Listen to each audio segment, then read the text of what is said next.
ለምሳሌ ቀዳሜ ሰማዕት ሊቀ ዲያቆናት ቅዱስ እስጢፋኖስ በድንጋይ ከተወገረ በኋላ ሞተ ለማለት ሐዋርያት ሥራ ላይ ቅዱስ ሉቃስ አባቶቹ ጋር አንቀላፋ ይላል። አንደኛ እንቅልፍ አለው፣ ሁለተኛ ስካር። መስቀል ላይ ቃሉ ምን አለ? ተሰቀለ። በኖህ ላይ ካም መጥቶ እንደዘበተበት አይሁድ መጥተው በክርስቶስ ላይ ዘበቱ። በስመ አብ ወወልድ ወመንፈስ ቅዱስ አሐዱ አምላክ። በአብ በወልድ በመንፈስ ቅዱስ ስም በስም በግብር በአካል ሶስት በባህሪ በሕልውና አንድ አምላክ ብለን ረድኤተ እግዚአብሔርን አጋዥ ጥግ በማድረግ እኔም መናገር እናንተም መስማት እንዲሁም እኔ ማስተማር እናንተም መማራችንን እንቀጥላለን። አምላካችን እግዚአብሔር በመካከላችን ሆኖን ያስተምረን ዘንድ በመጀመሪያ ስሙን ማመስገን ይገባናል። የእግዚአብሔር ቤተሰቦች በያላችሁበት እንደምንሰነበታችሁ የእግዚአብሔር ሰላም ከኔም ከእናንተም ጋር ለዘላለም ጸንቶ ይኖር። ይህ እንግዲህ ዩቲዩባችን ነው። የእግዚአብሔር ቤተሰቦች እስካሁን ድረስ በነበረው ትምህርት እንደተጠቀማችሁበት ተስፋ እናደርጋለን። ሀሳቦቻችሁን ያው እንግዲህ በመልእክት ማስቀመጫው ላይ ያስቀምጡልን። ጥያቄዎቻችሁም ካሉ ልክ እንደዛው ጥያቄዎቻችሁን በየጊዜው እኔም ሆነ ሌሎቹ መምህራን እየተገኘን እንድንመልስ እንገደዳለን። ይህ የማስተማሪያ አንድ መድረካችን ስለሆነ ሁላችሁም ተቀላቀሉና ወይም እንዳንድ ጉባኤ ቤት ቁጠሩትና ትምህርታችንን እናስፋው። በሌላ መንገድም ትምህርት እንዲቀርብ ካስፈለገ እንግዲህ የጉባኤ ቤት ትምህርቶች ዘርፈ ብዙ ናቸውና ይሄ ለምእመናን ይሆናል በሚል መልኩ ነው በዚህ መልኩ እያቀረብን ያለ ነው። ግን በሌላ መንገድ በዚህ መልኩ ቢቀርብልን የምትሉት ነገር ካለ ደግሞ እንዲህ በአስተያየት መስጫው ላይ ማስቀመጥ ትችላላችሁ ሀሳባችሁን። በእኛ በምስራቃውያን ኦርቶዶክሳውያን ዘንድ በሌሎቹም ምስራቃውያን ሁሉ ዘንድ ከልደቱ በላይ ትንሣኤው አብልጦ ከፍ ብሎ ይከበራል። ለዚህ ማሳያ የሚሆነው የጌታችንን ልደት ስናከብር ታኅሳስ 29 ወይ 28 ለአንድ ቀን እናከብራለን። የጌታችንን ጥምቀት ለአንድ ቀን እናከብራለን ጥር 11። የጌታችንን ትንሣኤ ግን የምናከብረው ለ50 ቀናት ነው። ኦርቶዶክስ ተዋህዶ ነው ሃይማኖቴ እንላለን። ክርስቶስ ባይነሳ ኖሮ ግን የሃይማኖታችን ስም ይላል ቅዱስ ጳውሎስ ከንቱ ይሆን ነበር። ምን ሐዋርያት ክርስቶስ ሞቶ ቢቀር ኖሮ ምን አሳለን ብለው ዞረው ይሰብኩ ነበር። ወደ ቀድሞ ስራቸው ነበር የሚመለሱት። አሳ አጥማጆቹ አሳ ወደ ማጥመዳቸው ልብ አድርጉ። ቀራጮቹ ወደ ቀራጭነታቸው፣ ወደ ማህበራዊ ህይወታቸው ይመለሱ ነበር። የአምላካችን መቃብሩ ይሄ ነው፣ አምላካችን አጽሙ እዚህ ነው ብለን ብናስተምር የእኛንም ትንሣኤ ለማመን እንቸገር ነበር። ከመወለዱ በላይ ትንሣኤው ክርስትናን በዓለም እንዲስፋፋ አድርገውታል። በትምክህት በደስታ በኩራት ልበ ሙሉ ሆነው ዞረው እንዲሰብኩ ያደረገው የክርስቶስ ምንድን ነው? ትንሣኤው ነው። ምእመናን እኛም ሞተን እንነሳለን ብሎ ለማመን ያስቸግራል። እሱ ሞቶ ቢቀር ኖሮ በትንሣኤው ትንሣኤያችንን ያረጋገጠልን አምላክ ስሙ የተመሰገነ ይሁን።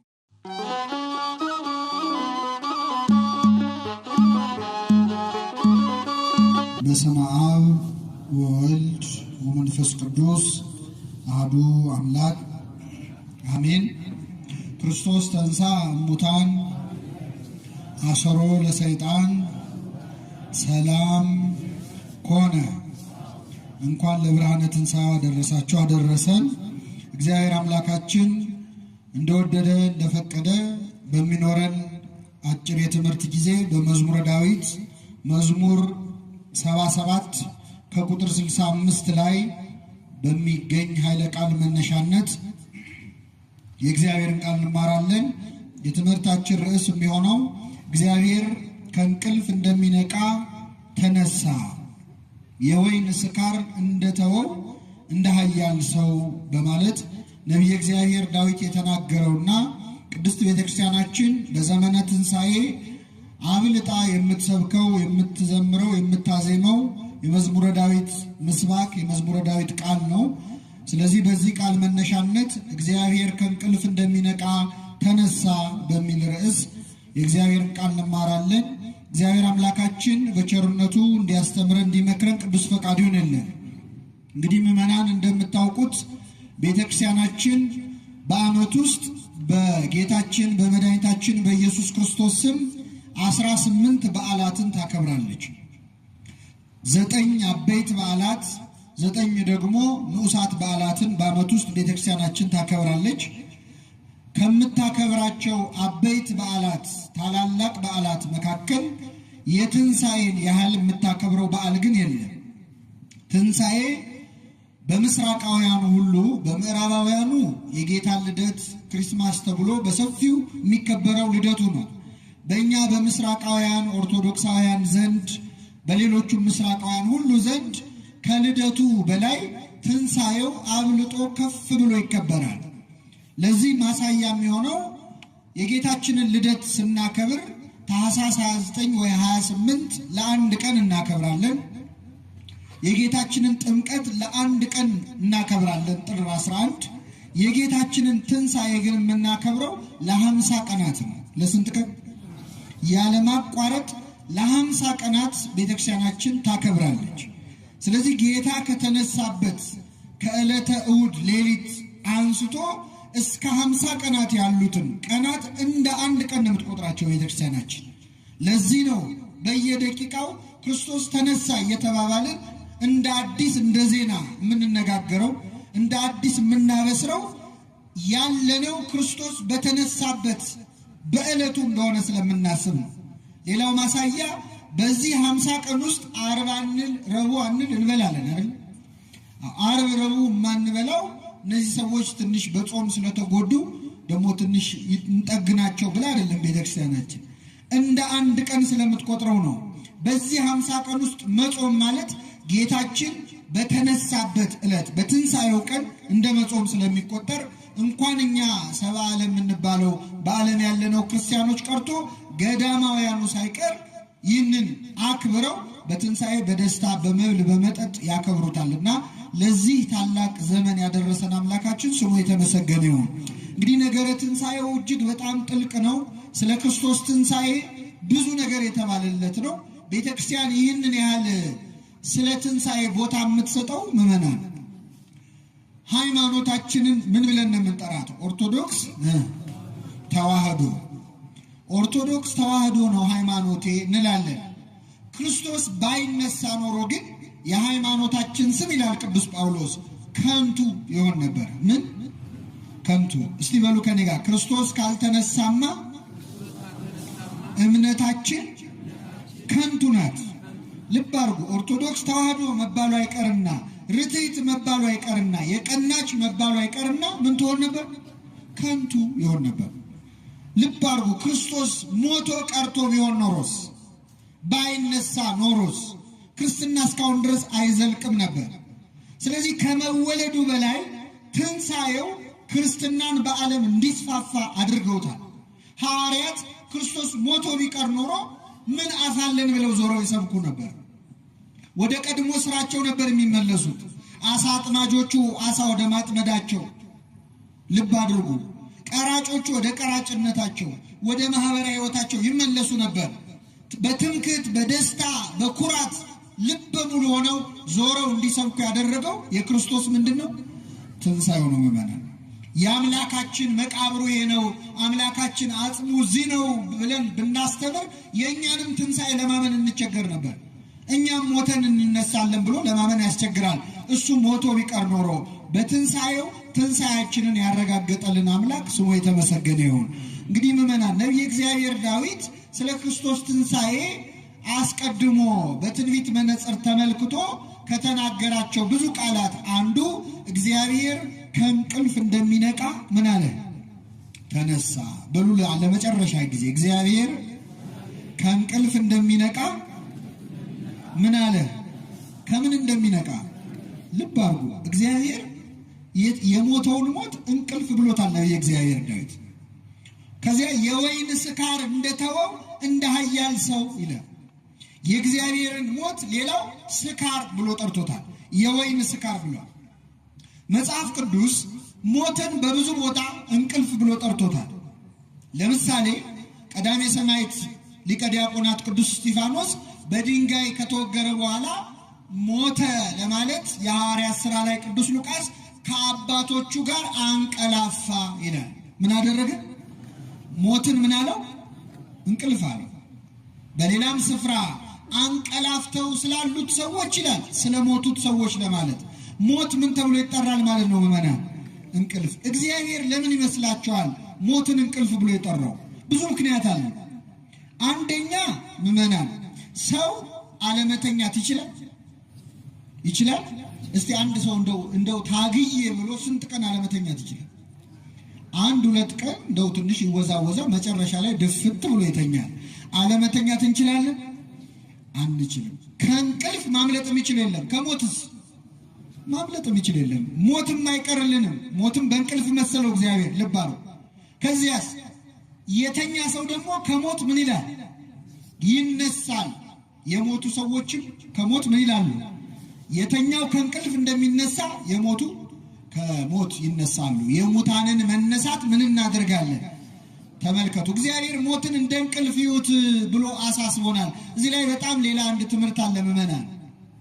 እኛ ለምሳሌ ወንድማችን እህታችን ሲሞቱ ምርር ብለን እናለቅሳለን። ወይኔ ወንድሜ፣ ወይኔ እህቴ ሞተች ብለን ደረታችንን እንደቃለን። ከኔ ጋር ናችሁ ምዕመናን? ሲተኙስ ወንድማችን እህታችን ሲተኙ ወይኔ ወንድሜ፣ ወይኔ ወንድሜ ትላላችሁ? ለምን? ቢተኙ ምን ይላሉ? የሞተስ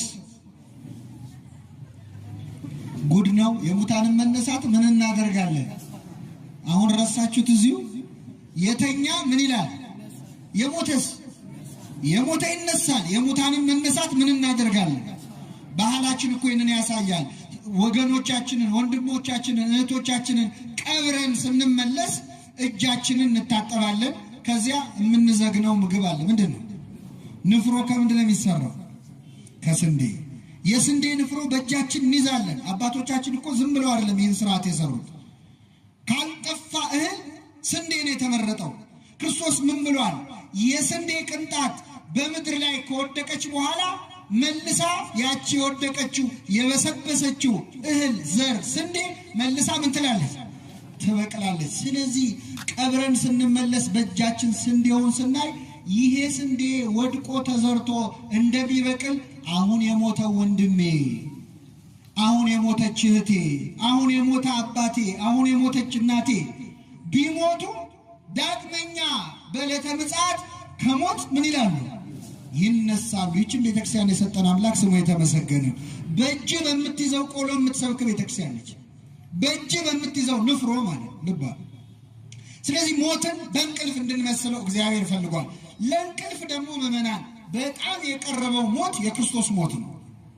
የክርስቶስ ሞት ከሌሎች ሙታን ሞት ሁሉ ለእንቅልፍ በጣም የቀረበ ነው። ለምን ካላችሁ እኛ ስንተኛ የምናውቀው ነገር የለም።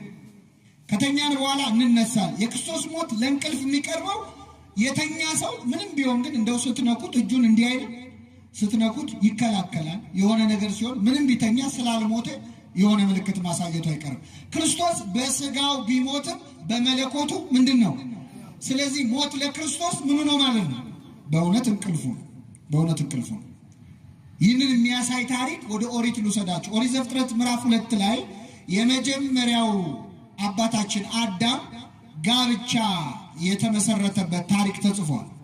አዳም ብቻውን ነበር። ልብ አድርጉ፣ ረዳት አልነበረችው። ስለዚህ እግዚአብሔር ረዳት እንዲሰጠው ወደደ ይላል። በገነት መካከል አዳምን እንቅልፍ አስተኛው። ከጎኑ አንዲት አጥንትን ወሰደና ያችን አጥንት ሴት አድርጎ ሰራት። ወደ አዳምም አመጣት።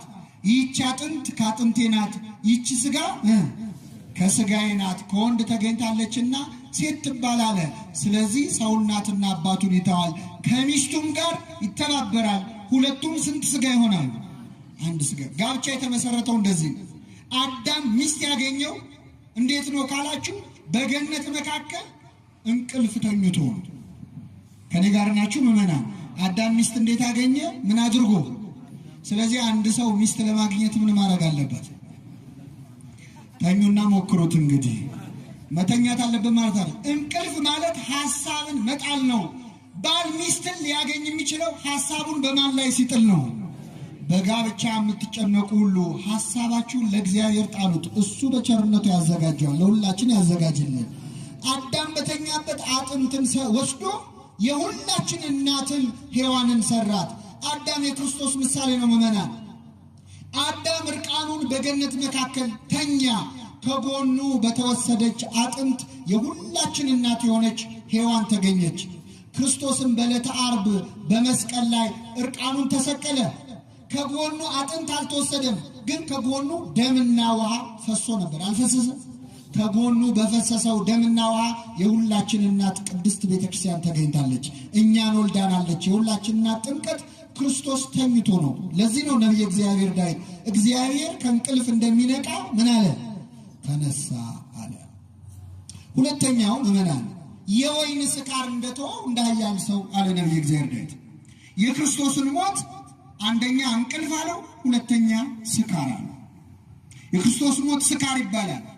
እንዴት ካላችሁ አሁን ወደ ኦሪት ልወስዳችሁ ነው። በመጽሐፍ ቅዱስ ለመጀመሪያ ጊዜ የሰከረ ሰው ታሪክ እናገኛለን። አባታችን ኖህ ይባላል። ጻድቁ ኖህ የጥፋት ውሃ ከመጣ በኋላ መርከቢቱን ሰርቶ ብዙ ነፍሳትን ለማዳን ቢሞክር አልሰማ ብለውት 8 ሰዎችንና የዓለምን ሁሉ እንስሳት ሰብስቦ አዳነ። ልብ አድርጉ። በዚህች መርከብ ዓለምን ካዳነ በኋላ ድጋሚ ሕይወት ተጀመረ። ድጋሚ አዲስ ሕይወት፣ አዲስ ዘመን ተጀመረ። በዚያ ዘመን ሲጀመር ኖህ ገበሬ ሆኖ ስራ መስራት ጀመረ ይላል። ገበሬ ሆነ፣ ሰራ፣ ወይንን ተከለ። ወይኑ አፈራለት። ወይኑ ሲያፈራ ወይኑ ከጨመቀ በኋላ ሊጠጣ ፈለገ። የወይን ጠጅ ጠመቅ ጠጣ። በጣም የሚገርማችሁ ኖህ በጠጣው የወይን ጠጅ ምክንያት ሰከረና እርቃኑን ወደቀ ይላል። ከኔ ጋር ናችሁ? ኖህ አሁን የለመደ ሰካራም እንዳይመስላችሁ አደራ። ጠጥቶ የማያውቅ ሰው እርሙን ሲቀምስ አናቱ ላይ ነው የሚወጣው። ታውቃላችሁ። ገና እንደጠጣ እርቃኑን ሆነ። ቅዱስ አምብሮስ የተባለ ሊቅ የጥፋት ውሃ ያላሰጠመችው ኖህ በአንዲት ኩባያ የወይን ጠጅ ሰጠመ ይላል። ተዋረደ። ስካር አዋራጅ ነው። እርቃኑን ጣለ። እርቃኑን በጣለ ጊዜ ካም የተባለ ልጁ መጥቶ አየው፣ ሳቀበት ይላል። የአባቱን እርቃን ባየ ጊዜ ሳቀ፣ ተሳለቀ። ለወንድሞቹ ለሴምና ለያፌት ሄዶ ነገራቸው። እነሱ ግን ይህን በሰሙ ጊዜ እንደ ወንድማቸው በአባታቸው እርቃን አልተሳለቁ። ነጠላ ይዘው የኋሊት ሄደው የአባታችንን እርቃንማ በዓይናችን አናይም ብለው የኖህን እርቃን ሸፈኑለት ይላል። ከኔ ጋር ናችሁ መመና? እግዚአብሔር ከእንቅልፍ እንደሚነቃ ተነሳ። የወይን ስካር እንደተወው እንደ ኃያል ሰው ኖህ ምዕመናን የክርስቶስ ምሳሌ ነው። ኖህ በእንጨት መርከብ ሰርቶ ዓለምን ከጥፋት አዳነ። የእኛ ኖህ አምላካችን መድኃኒታችን ኢየሱስ ክርስቶስ በእንጨት ለተሰራ በመስቀሉ ሁላችንን ከጥፋት ውሃ አድኖናል። አላዳነን? ከኃጢአት ባህር አድኖናል ሁላችንን። ቤተ ክርስቲያንን ሰርቶ ይህች ቤተ ክርስቲያን የኖህ መርከብ ምሳሌ ናት። ግን ደግሞ ትለያለች። ቅዱስ ዮሐንስ አፈወርቅ ይላል ቤተ ክርስቲያንና የኖህ መርከብ ይመሳሰላሉ፣ ግን ይለያያሉ። በምን ካላችሁ ወደ ኖህ መርከብ ጅብ ይገባና ሲወጣም ጅብ ነው። ወደ ኖህ መርከብ ተኩላ ይገባና ሲወጣም ምንድን ነው? ወደ ቤተ ክርስቲያን ግን ጅብ ሆኖ ገብቶ ጾመኛ ሆኖ የወጣ ሰው አለ? የለም። ሆዳም ሆኖ ገብቶ ጾመኛ የሚሆን አለ። ተኩላ፣ ሌባ፣ መንታፊ ሆኖ ገብቶ ትሁት የሆነ ሰው አለ። ወደ ቤተ ክርስቲያን ገብቶ ለመለወጥ ሁላችንን ይርዳ። ገብተን ቤተ ክርስቲያን የገቡባትን የምትለውጥ መርከብ ነች። ወደ ቤተ ክርስቲያን ውሃ ሲገባ ምን ይሆናል አላችሁ? ውሃ ሲገባ ምን ይሆናል? አፈሩ ሲገባ ምን ይሆናል? እግዚአብሔር ያሳያችሁ። ዘይቱ ሲገባ ቅባ ቅዱስ ይሆናል። ህብስቱና ወይኑ ሲገባ ስጋ አምላክ ደም አምላክ ይሆናል። እኛ ስንገባ ብቻ ነው አልለወጥ ያለው፣ እግዚአብሔር በቸርነቱ ይለውጣል። ስለዚህ ምዕመናን ኖህ እርቃኑን ወደቀ፣ ሰከረ ይላል። ኖህ የክርስቶስ ምሳሌ ነው። ኖህ ሰክሮ ሳለ ሰካራሙን ነው እንዴት በክርስቶስ እንመስለዋለን ካላችሁ፣ ክርስቶስም ስለሰከረ ነው። ምዕመናን ክብር ይግባውና ክርስቶስ ሰክሯል እንዴ? አዎ ሰክሯል። በምን? በጠጅ አይደለም፣ በሰው ልጅ ፍቅር ነው ክርስቶስ የሰከረው። በሁላችን ፍቅር ነው የሰከረው። እሱ የጠጣው ጠጅ አይደለም፣ የሞትን ጽዋ ነው። አባት ሆይ ብትወድስ ይቺ ጽዋ ከኔ ትለፍ፣ ነገር ግን ያንተ ፈቃድ ይሁን እንጂ የኔ ፈቃድ አይሁን ብሎ የሞትን ጽዋ ጠጣ።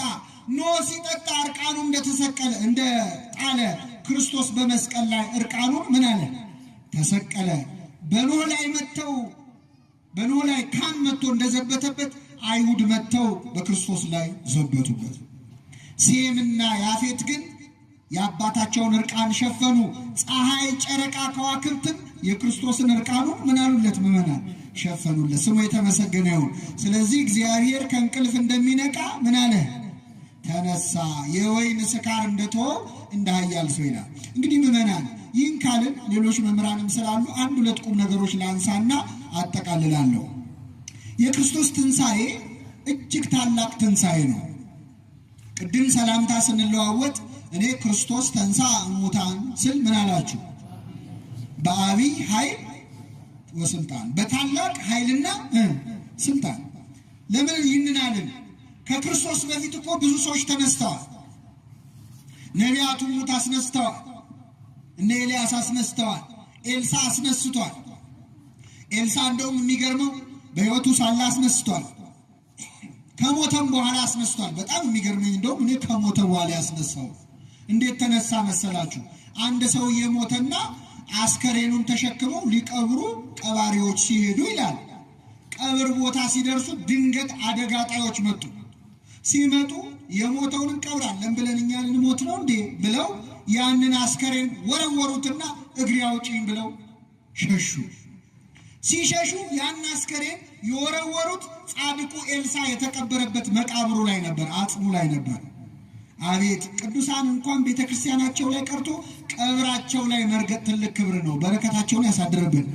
ልክ ያ ሙት የኤልሳን አጽም ሲነካ ይላል ወዲያውኑ አፈፍ ብሎ ተነሳ ይላል። ክብር ለእግዚአብሔር ይሁን። አይገርማችሁ? አጽሙን ነክቶ የጠፋ ሻማ እኮ ሌላውን አያበራም። እሱ ሙቱ የኤልሳ አጽም ያንን ሙት አስነሳው፣ ወዲያው ተነሳ። ሳስበውን የሚመስለኝ ይህም ሰውዬ ወዲያው የሚሮጥ አይመስላችሁ? አሁን ያገኛትን ነፍስ ለማዳን እግሬ አውጪኝ ብሎ የሚሮጥ ይመስለኛል። ለማንኛውም እግዚአብሔር በቅዱሳኑ ላይ ድንቅ ነገር ያደርጋል አያደርግም? ተነስተዋል ብዙ ሰዎች። ክርስቶስን በዚች ምድር ሳለ 3 ጊዜ ሙት አስነስቷል። ስንት ጊዜ? በሕይወት በመዋዕለ ሥጋዌው እየዞረ ሲያስተምር 3 ያስነስቷል። የት ካላቸው፣ አንደኛ ወለተ ኢያኢሮስ የምትባል የኢያኢሮስን ልጅ ቤት ገብቶ የተኛችበት ድረስ ገብቶ ክርስቶስ ከሞት አስነስቷታል። እቤቷ ድረስ ገብቶ አንድ በሉ።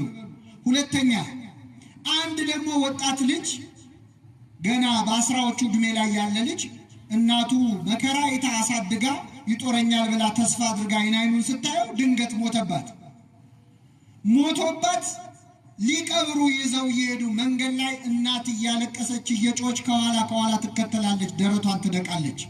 መንገድ ላይ አስቆሞ ክርስቶስ ከነቀባሪዎቹ ቆዩ ብሎ የእናቲቱን እንባ አበሰ።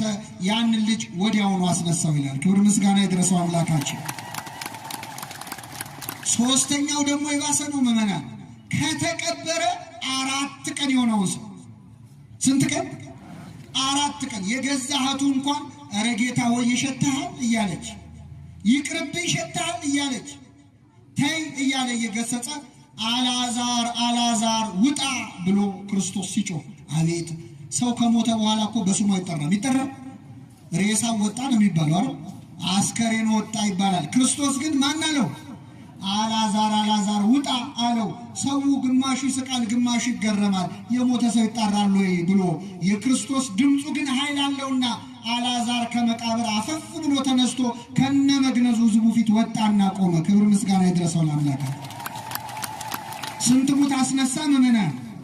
አንደኛውን ቤት ውስጥ፣ አንደኛውን መንገድ ላይ፣ አንደኛውን ደግሞ ስለኛ እኮ ነው እየነገረን ያለው ክርስቶስ ምዕመናን።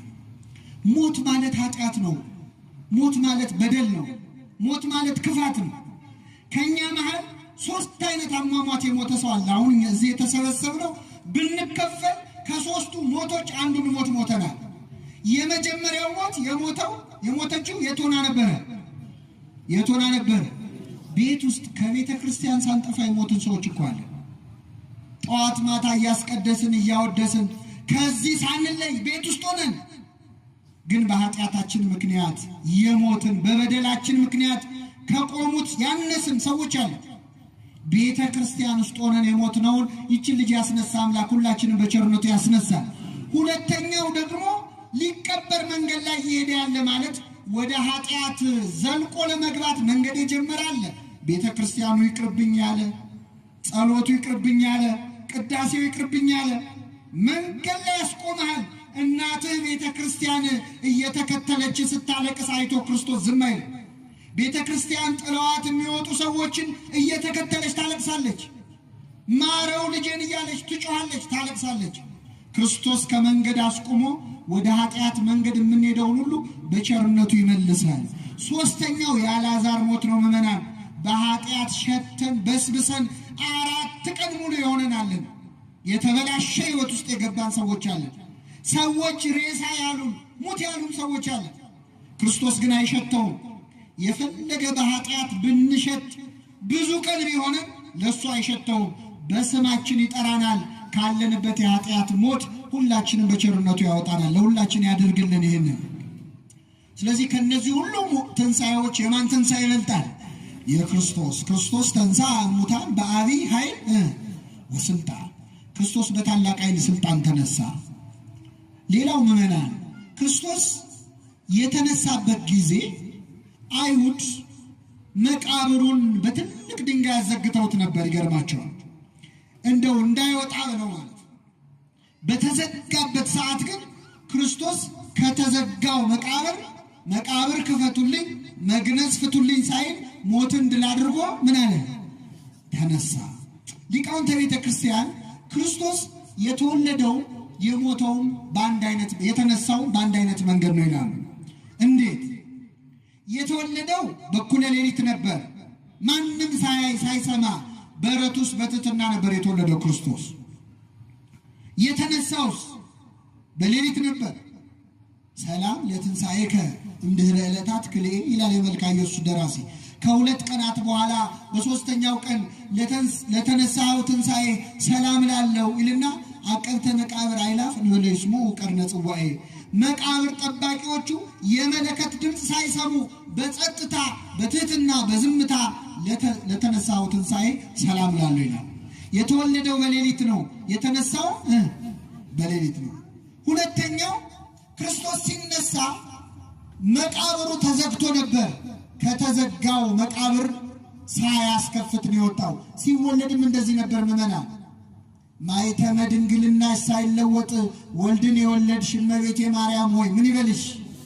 የድንግልናዋን በር ሳይከፍተው የድንግልናዋን ማኅተም ሳይከፍተው በእኩለ ሌሊት የተወለደው አምላክ በእኩለ ሌሊት ደግሞ በተዘጋ መቃብር ተወልዷል። ሲወለድም ሲነሳም ድንቅ ያደረገ አምላክ ነው። ስሙ የተመሰገነ ይሁን። አባ ጊዮርጊስ ዘጋስጫ ደግሞ እንዲህ ይለዋል። 3ቱን ደጆች ላልከፈተ የአብን ልጅ አደንቀዋለሁ ይላል። ስንቱን ደጆች? አንደኛው ሲወለድ ነው ይላል። ሲወለድ የድንግልናዋን ማኅተም አልከፈተውም። ሁለተኛው ከመቃብር ሲወጣ ነው፣ እሱንም አልከፈተውም። ሦስተኛው ደግሞ ሐዋርያት በር ዘግተው ቁጭ ብለዋል ነበር። ቢያንኳኳ እንደማይከፍቱ ስላወቀ በተዘጋው በር ዘልቆ ገባ። ስንት በር አልከፈተም ክርስቶስ? ከሦስቱ ግን እኔ የአንዱ ብቻ ነው የሚገርመኝ ይላል አባ ጊዮርጊስ። ከተዘጋ ቤት መግባትማ ሐዋርያትም አድርገውታል። ወደ ተዘጋ ዋሻ መውጣትም ከተዘጋ ዋሻ እነ ዕንባቆም አድርገውታል። ይሄ አይደንቀኝም። በድንግልና ጸንሳ በድንግልና ወለደች የሚል ግን እስካሁን መጽሐፍ ቅዱስ ላይ እየፈለግኩ ነው፣ እንዳንቺ ያለ አላገኘሁም ይላታል ድንግልን። ክብር ምስጋና ይድረሳት እመቤታችን። ስለዚህ ክርስቶስ ልደቱም ትንሣኤውን በታተመ መቃብር ነበር። የሚገርማችሁ መቼስ ቤተ ክርስቲያን እንከን የሚወቅሳት የሚሰድባት አታጣቅም እና በ383 ዓመተ ምህረት አንድ ሄልቪዲየስ የሚባል መናፍቅ ተነስቶ ምን አለ መሰላችሁ? እንደው አምላክ ተወለደ የሚለውን አምናለሁ አለ፣ ግን በድንግልና ተወለደ የሚለውን መቀበል አልችልም አለ። እንዴት ብለው ጠየቁ ሊቃውንት።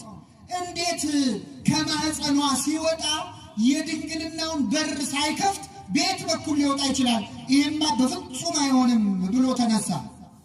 ክፉ ጎረቤት ዕቃ ያስገዛል ይባላል፣ ታውቃላችሁ። እግዚአብሔር መናፍቅ ሲያስነሳ ደግሞ የሚመልሱ ሊቃውንት ያስነሳል። አንዱ ሊቅ ተነሳና ምን አለው? እውነት አታምንም አለ። አዎ። ከተዘጋ ማህፀን እንዴት እንደሚወጣ አታምንም አለው። አዎ። እንግዲያውስ ይህን ጥያቄ መልስልኝ። ከተዘጋው መቃብር እንዴት እንደወጣ ወደ ተዘጋው ደጅ እንዴት እንደገባ ንገረኝና ከድንግል ማህፀንም እንዴት እንደወጣ ምን እልሃለሁ ሁሉ የማን ሥራ ነው? ክብር ምስጋና ይድረሰው አምላካችን። ስለዚህ ምዕመናን ትንሣኤው ትልቅ ተስፋ ያገኘንበት ትልቅ ደስታ ያገኘንበት ነው። አንድ ነገር ልጨምርና አበቃለሁ። አምላካችን በትንሣኤው ትልቅ የንስሐ ተስፋንም ሰጥቶናል። መቼስ ትንሣኤ የሚከበረው ምዕመናን ሁላችን ካለንበት የኃጢአት ሞት እንድንነሳ ነው። ትንሣኤውን ትንሣኤው ያድርግልን። አሁን ችግሩ ምንድን ነው? ስንጾም ከርመናል፣ ስንጸልይ ስንሰግድ ከርመናል። ልክ አሁን ጌታ ሲነሳ ደግሞ መሞት የምንጀምር ሰዎች አሉ። መጠጡ ምግቡ ምኑ ሲጀመር ጸሎቱም ይቀራል፣ ወደ ቤተክርስቲያን መርገጥም ይቀራል። የብዙዎቻችን ሕይወት የሚበላሸው ጌታ ተነሳ ብለን መሞት ስለምንጀምር። ትንሣኤ የንስሐ በዓል ነው ምዕመናን። የንስሐ በዓል መሆኑን የሚያሳይ በእውነት በዚህ ዕለት የተፈጸመው የቅዱስ ጴጥሮስ ነገር ነው። እንደምታውቁት ምዕመናን ቅዱስ ጴጥሮስ ጌታ ሐሙስ ዕለት ስንት ጊዜ ክዶት ነበረ? 3 ጊዜ። ከመካዱ በፊት ምን አለ? ጌታ ሆይ በሉ እስኪ ሌሎች ሁሉ ቢክዱ እኔ አልክድህም። ጥሩ ነው? ጥሩ አይደለም? ይሄ ንግግር ጥሩ ነው። ግን ጴጥሮስ ያጠፋው ሌሎች ሁሉ ቢክዱ ስላለ ነው። ምን ማለት ነው? ሌሎች ደካሞች ናቸው፣ እኔ ምንድን ነኝ? ብርቱ ነኝ። ራሱን ብቅ ሌሎችን ዝቅ አደረገ። እነሱም አይክዱም እኔም አልክድም ቢል ምን አለበት? ግን እሱ ራሱን ከፍ አደረገ። አልክድም አለ። ግን ከሌሎች ቀድሞ እሱ ነው የካደው። አልክድም ብሎ ከመካድ ይሰውረን ሁላችን። አሁን ምዕመናን አልክድም ትክዳላችሁ አክዱም ብንባል ሁላችንም አንክድም ነው የምንለው። ፈተና ሲመጣ ግን የምንሆነውን የሚያውቀው ማን ነው? ይገርማችኋል። እኔ ያደግኩበት ቤተክርስቲያን ከርቸሌ ሚካኤል ይባላል እና ወህኒ ቤት አለው፣ እስር ቤት አለው እና በዚያ ወህኒ ቤት አንድ ወጣት ፕሮግራም ይመራል። መዝሙር ሰባኪያን እንዲቁጭ ብለው እሱ ፕሮግራም እየመራ መዝሙር እያዘመረ ነው። ከክርስቶስ ፍቅር የሚል መዝሙር የለም? የሚለየኝ ማነው እያለ ቦታው ወህኒ ቤት ነው ብያቸዋለሁ አይደል? ድንገት እስረኛ መለጠና ስፍራው ተኩስ በተኩስ ሆነ። እግዚአብሔር ያሳያችሁ። ፕሮግራም መሪ የለ፣ ዘማሪ የለ፣ ካህን የለ፣ አንድ ሰው ከዛ አካባቢ የለም። መዝሙሩ ምን ነበር?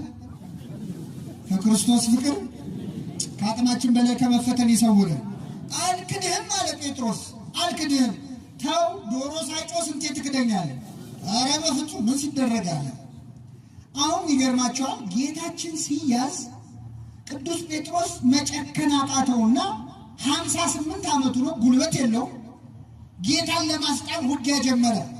የሊቀ ካህናቱን ባሪያ ጆሮውን ቆረጠ።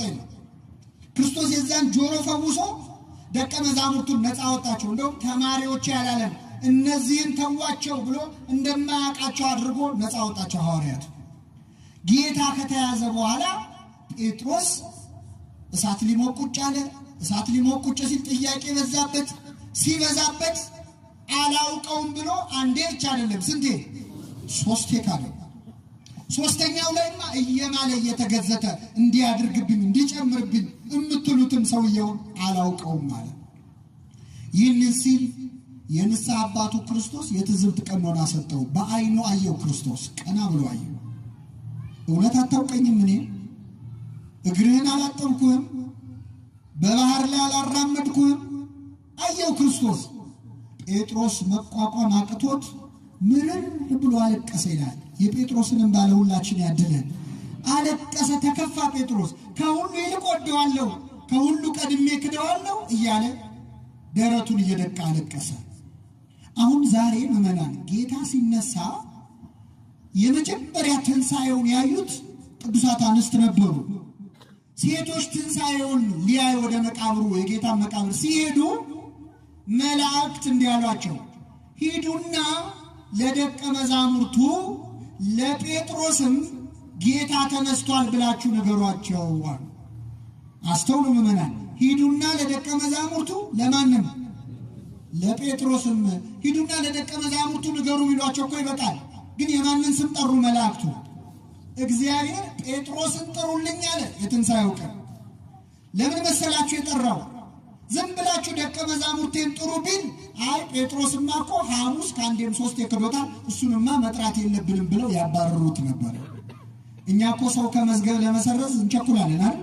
ሶስቴ ክዶ እንዴ የሶስት ወር አልከፈለችም እኮ ይላል አይደል? እድር ላይ ሲያባር እንዳባሩት ጴጥሮስን ጥሩልኝ አለ። በድለኸው እንኳን በትንሣኤው የሚጠራ አምላክ ነው። ሁላችንም በቸርነቱ ይጥራል። ጥሩልኝ ጴጥሮስን አለ ክርስቶስ።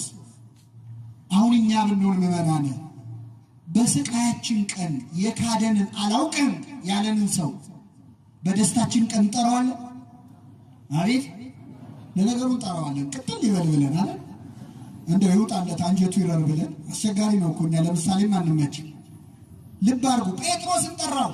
ከጠራው በኋላ ምዕመናን በገሊላ ባህር ላይ ጴጥሮስን አገኘው ክርስቶስ። አሳ ሲያጠምድ አገኘው። ቀድሞ የጠራውም አሳ ሲያጠምድ ነበር። ከአሳ ማጥመድ ሰው አጥማጅ ያደርጋለሁ ብሎት ነበር። መልሶ አሳ ሲያጠምድ አገኘው እዛው ባህር ላይ። ክርስቶስ ቀረበውና ጴጥሮስን አንተ ሶስቴ ትክደኛለህ አልክድህም ስትል አልነበር? አታፍርም አላለው። የቁጣ ቃል አልተናገረውም ክርስቶስ። የዮና ልጅ ስምዖን ሆይ ትወደኛለህ አለው። ምዕመናን ጴጥሮስ እወድሃለሁ ማለት ፈራ። ይገርማቸዋል። ሐሙስ ዕለት አልክድህም ሲል ነበር አይደል? እወድሃለሁ ማለት ፈራ። አልክድህም ብዬ ክጄዋለሁ፣ እወድሃለሁ ብዬ ባልወደውስ ብሎ ፈራና ጌታ ሆይ እንደምወድህ አንተ ታውቃለህ አለው። ሾመው፣ ሸለመው። ጴጥሮስን የተቀበለ አምላክ ሁላችንን ይቀበለ። የሰማነውን በልቡናችን ያሳድርብን።